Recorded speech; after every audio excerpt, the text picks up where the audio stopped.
The desert stretches endlessly in every direction, dry, silent, and humming with mystery. Somewhere in the Nevada wilderness, past a chain of forgotten dirt roads and behind barbed wire fences, begins the strange and unsettling story of Bob Lazar. Robert Scott Lazar was not always a household name in UFO circles. For much of his early life, he tried to stay invisible. Born January 26, 1959, and raised in Coral Gables, Florida, he called himself a tinkerer, and he found technology intoxicating from a young age. Rocket engines, electronics, lasers, if it had wires or could explode, Bob was drawn to it. By the early 1980s, he had moved west and eventually landed in Las Vegas. There he claimed to work as a physicist on classified projects at Los Alamos National Laboratory. Official records from Los Alamos are murky. Some say he never worked there. Others say he was a subcontractor. What is certain is this: Lazar would soon become the center of one of the most controversial claims in UFO history. In 1989, he went public, appearing on a Las Vegas TV show under the alias Dennis, his face in shadow. Lazar made a startling announcement. He said he had worked on alien spacecraft at a facility known only as S4, a secret base near the infamous Area 51. According to Lazar, the U.S. government held 9 extraterrestrial craft, 9 flying saucers of unknown origin, stored in hangars carved into the mountain face at S4. He said his job was to help reverse engineer the propulsion of one of those craft. The propulsion, he said, was unlike anything in modern science. It ran on a mysterious material called Element 115, an isotope not known to Earth at the time. This element, he claimed, produced gravity waves, bending space-time itself and letting the craft move instantaneously from one point to another. To the casual viewer, Lazar seemed calm and measured, not a wide-eyed fantasist, but a reluctant whistleblower. He spoke with exactness, describing the saucer's inner workings, the base layout, and the level of security clearance he held. He even mentioned biometric hand scanners long before such devices became common. Skeptics attacked his credibility. His educational records, allegedly from Caltech and MIT, were missing. No diplomas, no yearbook entries, no student rosters listing his name. Lazar said the government erased his past to discredit him. Whether erasure or fabrication, the uncertainty deepened the mystery. Even stranger were the details he gave about S4 itself. Located just south of Groom Lake, near Papoose Lake, S4 was buried into the mountains, he said. Each saucer had its own hangar, with massive bay doors disguised to look like the surrounding rock. Lazar described the craft he worked on as having a metallic, almost liquid surface, seamless and cold to the touch, but oddly inviting. He spoke of briefings that claimed the beings behind these saucers came from the Zeta Reticuli system, more than 39 light-years away. According to those papers, the U.S. government had held extraterrestrial materials since the late 1940s. Some say Lazar invented the story for fame. Others believe he was part of a deliberate disinformation effort. But one thing was clear. His appearance reignited global interest in Area 51 and fed decades of speculation. He spoke with technical detail that was hard to dismiss. And over time, some of what he revealed, like a secret facility near Papoose Lake, has been quietly supported by satellite images and independent researchers. But who was Bob Lazar really? A scientist turned whistleblower, a man who saw too much and decided to tell the world, or something else entirely?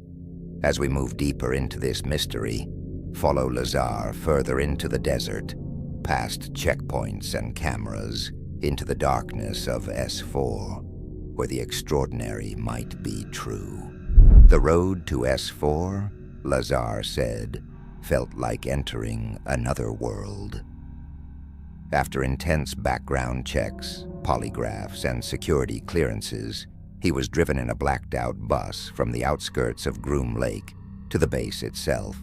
The windows darkened to hide the route. Only those who already knew could find the way. Lazar described the first time he saw the hangars. They looked like part of the mountain, he said, camouflaged and seamless, as if nature had folded around them. The doors opened with silent precision. Inside was a sight that changed him forever. 9 craft, each different in size and design. Some were classic flying saucers, others were more angular, with organic shapes that defied conventional engineering. The one he was assigned to, he called the sport model, sleek, compact, metallic. It shimmered faintly, as if bending light. The sport model stood on landing gear in the center of the hangar. It had no visible seams, bolts, or rivets, no sign of human construction. When Lazar first approached, he touched the surface, cold and smooth like brushed steel, but lighter somehow. He was told to observe, not interfere. His task was to reverse engineer the propulsion system to understand how it worked, without being told where it came from. The implications were obvious. Inside the craft, everything was oddly scaled. Ceilings were low, chairs small, perhaps for beings 3 or 4 feet tall. The interior was minimalist, no control panels or visible wiring, just smooth curved walls and a single central column extending from floor to ceiling. That column, he was told, was the reactor. The heart of the system, the so-called gravity amplifier, used 3 units, positioned in a triangle beneath the floor. These amplifiers emitted gravitational waves that could be directed and shaped. It was not propulsion in the usual sense. It was distortion. By bending space-time, the craft could move by falling into warped space ahead of it. It compressed space in front and expanded it behind, allowing for instantaneous movement. There was no sound, no exhaust, just a graceful, silent drift. The source of this gravity manipulation was a reactor powered by element 115. At the time, that element did not exist on the periodic table.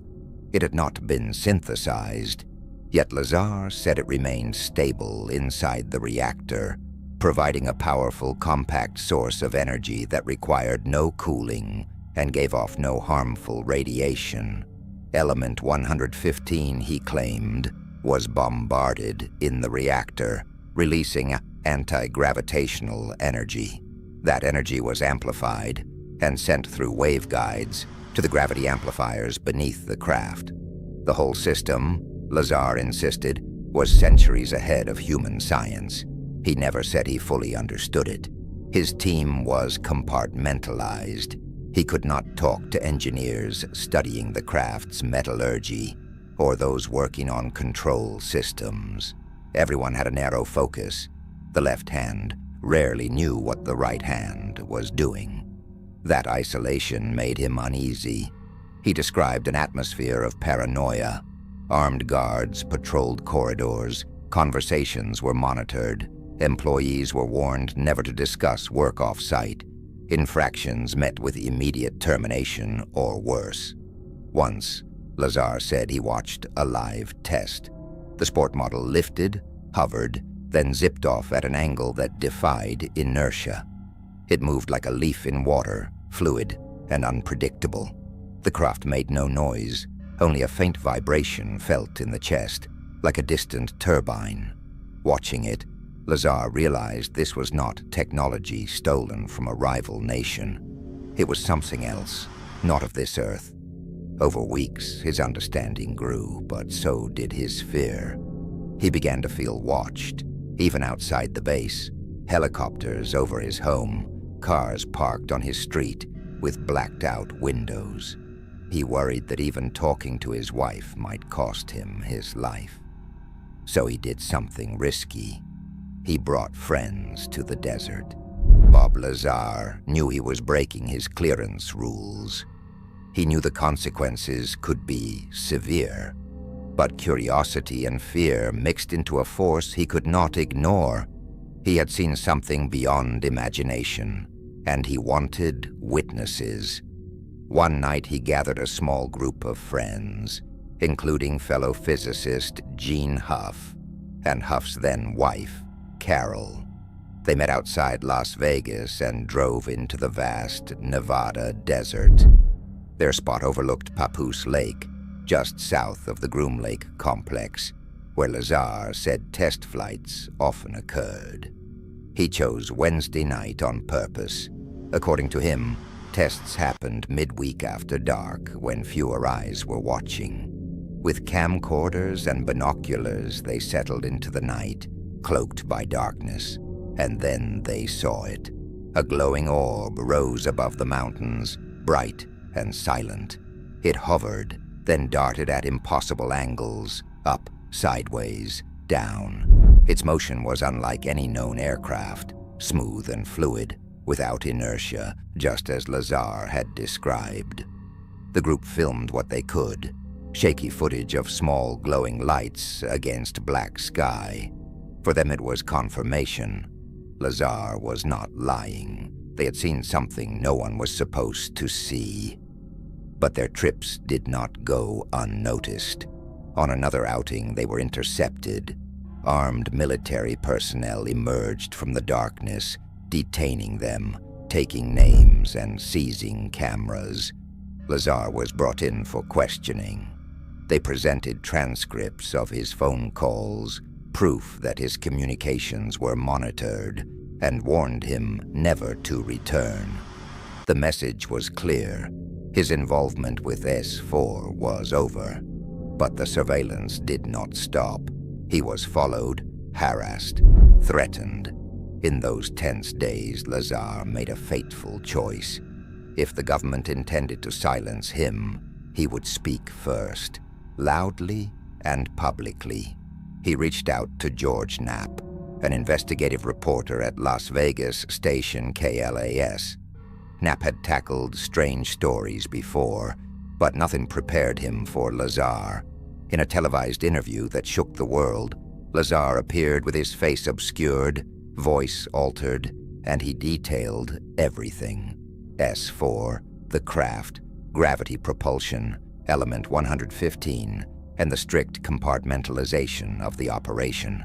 Overnight, Area 51 became a household name. The broadcast exploded public consciousness. UFO researchers hailed Lazar as a whistleblower. Skeptics dismissed him as a hoaxer. But the debate had changed. People who had never heard of S4 or Groom Lake began asking questions. In the months after Lazar gave more interviews, now his identity was revealed. He spoke calmly, rarely wavered, and though parts of his story were hard to verify, other details gained traction. One example was the hand scanner he described, a device used at S4 to verify personnel, measuring bone length in the hand. It sounded fanciful in the 1980s, but years later photos surfaced of similar devices in military installations. A small vindication, but striking. Then there was element 115. When Lazar named it in 1989, it had not been discovered. In 2003, scientists synthesized a new element with atomic number 115, named Moscovium. It was unstable, decaying in milliseconds. Lazar insisted the craft used a stable isotope, something we had not replicated. Whether coincidence or confirmation, the discovery added new relevance to his claims. Despite attention, Lazar did not welcome the spotlight. He retreated, opening a small business selling scientific equipment. He declined many interviews, citing safety and the toll publicity had taken. For decades, he stayed mostly silent, while the legend of S4 grew. Researchers, filmmakers, and truth-seekers kept digging. In the shadows of Nevada's desert, a strange quiet remained, a whisper of secrets buried deep beneath the mountains, and of a man who said he had seen beyond the veil. When Bob Lazar stepped into the public eye in 1989, he expected disbelief. What he did not expect was how thoroughly his life would be dismantled. Journalists, skeptics, and government officials dug in, eager to prove fraud. They questioned everything, starting with his education. Lazar claimed degrees from MIT and Caltech, but investigators found no records, no transcripts, no yearbooks. It was as if he had never attended. Lazar maintained that records had been deliberately erased to discredit him. He pointed to missing employment records at Los Alamos as further proof. Yet a 1982 Los Alamos phone book listed him as a technician, and a newspaper article showed him working on particle accelerators. These breadcrumbs suggested he had at least been involved in scientific work. Skeptics seized on the inconsistencies. They argued Lazar may have worked at Los Alamos as a low-level contractor, not a physicist, that he may have attended community college, but not MIT. The narrative was slowly chipped away. Then came legal trouble. In the early 1990s, Lazar was arrested for aiding and abetting a prostitution operation. The charge had nothing to do with UFOs, but it damaged public credibility. The eccentric UFO scientist now had a criminal record, for many the final nail. For others, it reinforced belief. They argued Lazar was targeted and harassed for speaking out, his run-ins with the law orchestrated to undermine him. To some, he was a truth-teller under attack. Years passed, and Lazar faded from headlines. He settled in Michigan, then returned to Nevada, running United Nuclear, a small scientific supply company. He rarely gave interviews, and when he did not change his story. In one rare conversation, Lazar said, "Look, I'm not out to convince anyone. I'm not writing a book. I'm not doing a tour. I'm just telling you what I saw, what I worked on, what I know." There was a strange sincerity to it, calm and unwavering. For believers, that calm was proof. For doubters, it was the delivery of a practiced liar. In 2018, nearly 3 decades after his first interview, Lazar returned in the documentary Bob Lazar, Area 51 and Flying Saucers, directed by Jeremy Corbell. The film reignited interest, bringing Lazar to a new generation of UFO enthusiasts. The documentary offered little new evidence, but it showed a man deeply changed by experience, weary, private. Corbell described him as the reluctant whistleblower, not seeking attention, but burdened with knowledge. In the film, Lazar detailed a frightening night when he awoke to footsteps outside his home and saw a dark vehicle parked in the street. Moments later, the power went out. Whether paranoia or something else, he never knew. His wife, Joy, described the constant stress, the phone taps, the clicks, the feeling of being watched. Life had become a quiet warfare of fear.